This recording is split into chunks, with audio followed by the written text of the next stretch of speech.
과도적인 과전압을 제한하고 서지 전류를 분류하는 목적으로 사용되는 서지 보호장치입니다. SPD라고요. 기능에 따라 3가지, 구조에 따라 2가지 딱 정해져 있는데요. 기능에 따라 3가지라 하면은 전압 스위칭, 전압 제한, 복합형인데요. 전압 스위칭이라고 하면은 이렇게 보시면 됩니다. 스위치 같은 경우는 온 오프잖아요. 온 오프인데 따라서 서지가 없으면 고임피던스입니다. 고임피던스라는 것이 서지 보호장치 SPD로 전류가 흐를 수 없다는 걸 얘기하고요. 서지가 있으면, 서지가 발생했잖아요. 그러면 고임피던스에서 전류가 흐르게 되려면 임피던스가 낮아져야 되는데 임피던스가 급격히 낮아지는 겁니다. 그래서 서지가 없을 때는 고임피던스예요. 그런데 서지가 발생하면은 온 오프를 하는 것처럼 급격하게 빵 이렇게 흐르게 되는 거죠. 임피던스가 급격히 낮아져서 전류가 흐를 수 있게 되는 걸 얘기하고, 그래서 온 오프입니다. 근데 전압 제한형 같은 경우는 서지가 없을 때 고임피던스예요. 근데 서지가 있으면은 임피던스가 급격히가 아니고 서서히 낮아지는 거. 그래서 전압 스위칭이 1에서 0이 이렇게 된다면 전압 제한형은 1에서 이런 식으로 낮아지는 것을 의미합니다. 그리고 복합형, 조합형은 뭐다? 전압형 스위칭형과 전압 제한형이 합해진 것을 복합형 혹은 조합형이라고 얘기를 합니다. 그 다음에 구조에 따라서는 여기 있지만 1포트 합해 한 쌍이죠. 1포트고요. 여기는 2포트 SPD. 그래서 구조에 따라 이 2가지는 1포트 SPD와 2포트 SPD 이 2가지밖에 없습니다. 구조에 따라서는 1포트, 2포트니까 그냥 기억해 주시면 되고요. 기능에 따라 3가지 분류하면 한번 외워주시면은요. 이렇게 볼게요. 전압 스위칭형, 전압 제한형.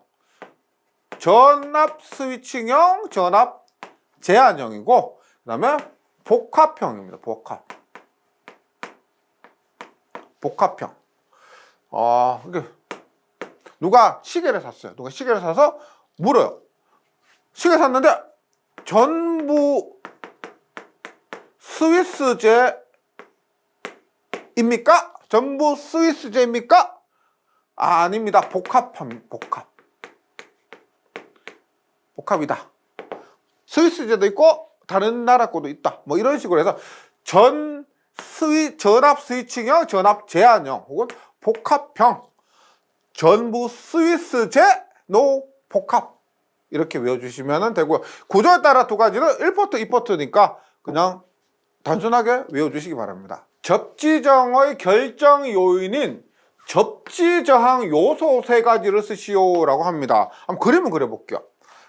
이렇게 대지가 이렇게 있습니다. 대지가 이렇게 있고 여기 접지극이 묻혀 있습니다. 접지극이 묻혀 있는데 여기에 접지도체가 이렇게 접지극에 연결되어 있죠. 그러면 접지저항의 결정 요인이 접지저항 요소 3가지라 하면은 한번 보도록 할게요. 먼저 접지도체와 접지전극에 가지는 자체 전기장입니다. 이거 전선 자체 저항이 있을 거죠. 전선 자체 저항, 접지도체 자체 전기저항과 접지전극 자체 저항이 있을 겁니다. 그래서 접지도체와 접지전극이 가지는 자체 전기저항. 그 다음에 접지전극의 표면과 대지 사이의 접촉저항. 접지전극의 표면과 대지 사이, 접지전극과 대지가 만나겠죠. 턱이 만날 겁니다. 이 사이의 저항. 그 다음에 또 뭐가 있을까요?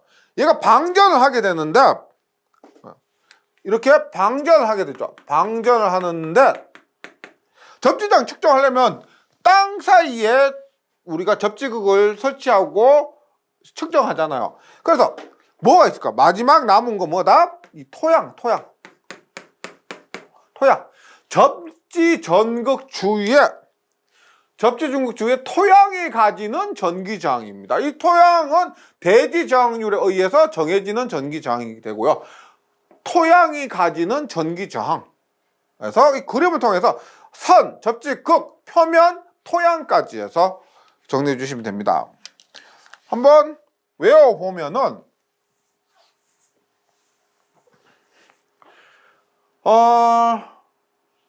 접지 도치와 접지 전극이 가지는 자체 전기장에서 접지 도체와 접지 전극이 접지 도체와 접지 전극이 가지는 자체 전기장에서 도전자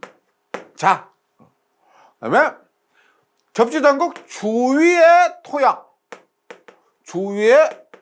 토양 그리고 접지 전극의 표면과 대지 사이의 접촉장입니다. 대접. 그래서 도전자 주토 대접해서 도전자는 매주 토요일에 대접한다.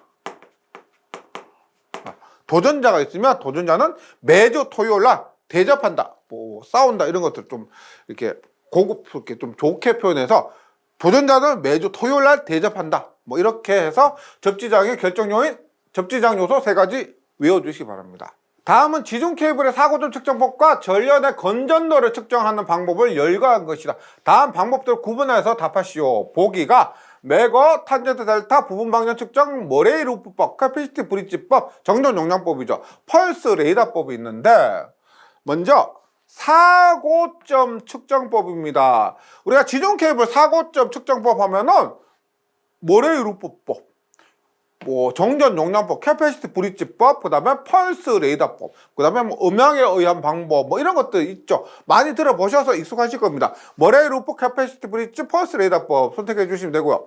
전련 열화, 절연을 했는데 이것이 뭐 문제가 생겨서 그 기능을 제대로 발휘하지 못하는 것을 측정하는 것은 전련과 관련된 거, 매거, 그다음에 탄젠트 델타법은 뭐요? 유전 손실 정접이라고 해서 전기 자기약에서 전도 전류와 변이 전류를 가지고 그 각도 델타 각도를 가지고 유전 체인지 그 도체인지를 구분하는 겁니다. 그다음에 부분 방전 측정법, 부분 방전되는 건지 측정한다. 그걸 통해서 부분 방전 측정해서 절연 열화를 측정하는 방법이 됩니다. 그래서 볼게요. 사고점 측정법에서는 사고점의 측정법은 456이죠. 머레이 루프법이에요. 머레이 루프법, 캐피시티 브릿지법, 펄스 레이더법. 측정법에는 모케펄 이렇게 한번 볼게요. 모케펄 측을 측정법을 축 머케 우리 미국의 유명한 그 여자 가수 있죠. 머라이어 캐리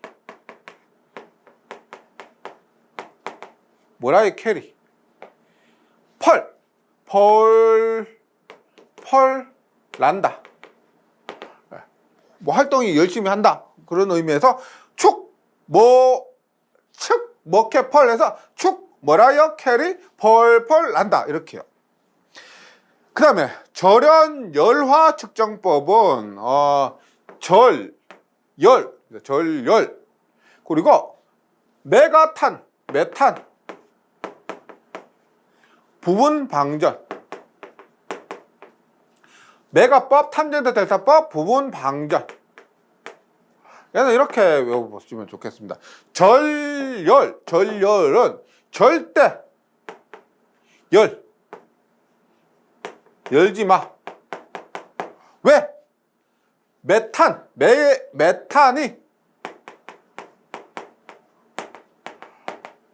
부분 방전된다. 절대 열지 마. 왜? 메탄이 부분적으로 방전되기 때문에 절대 열지 마. 이렇게 지중 케이블의 사고점 측정법 그리고 전련 열화 측정법을 모두 정리해 주시기 바랍니다.